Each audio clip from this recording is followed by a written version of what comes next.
Joshua Holt with the Holt Real Estate Team and Keller Williams Realty.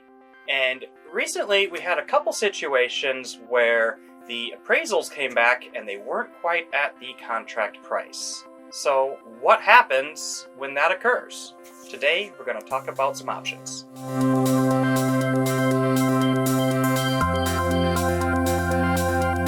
So an appraisal coming in short, certainly an appropriate concern for our current real estate market, where it seems that prices are on a never-ending upward trajectory. And what happens when the buyer has this appraisal contingency and the independent third-party appraiser comes out and they do their valuation and they say, well, the house isn't valued at the amount that the contract is for, and what are your options? Well, the first thing that I would suggest is, take a look at that appraisal and see, was it perhaps just some human error? Mistakes can happen. Maybe something just got, miscalculated, or there's something in there that just doesn't quite, match up. And so definitely take a thorough look through the appraisal and make sure that there was no human error or any other issues that maybe had caused that valuation to come in short like it did. The second point would be, if everything looks correct, then as a real estate agent, we can work with you to prepare a rebuttal.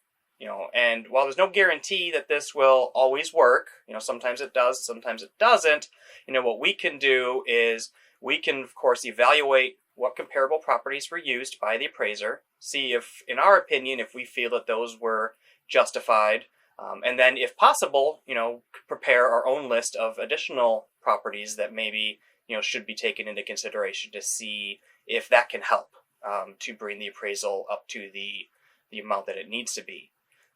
And of course, depending on where things are at in the contract to close period, don't always assume that buyers necessarily want the appraisal to be low, because there could be impacts for them. So it's not just a seller issue when the appraisal comes in low. It's also, can be a buyer issue. So we've helped buyers, successfully rebut appraisals in the past, and certainly sellers as well. I can be honest with you, it can be challenging sometimes to get these adjustments made. The appraiser a lot of times may stick to their guns and say, this is, what we see fit, and here's why it is. However, it's certainly a shot worth taking. The final point would be then, if you do the rebuttal and we submit that rebuttal and the value isn't increased to the contract price, then perhaps, we go back to the negotiating table and, we work back and forth to see, if there can be a win-win outcome here to be able to make this work. And hopefully, that's, what happens is, things will still move forward, and maybe we just have to adjust things, one way or another. But that is, ultimately the goal is, we want to get that final win-win outcome. So, of course, if you have any further questions on the topic of appraisals and how that can impact your real estate transaction, or really any other questions that you would like to see us cover in a future video, I encourage you to give us a call at 608-345-6594, or you can email me directly at jdholt@kw.com.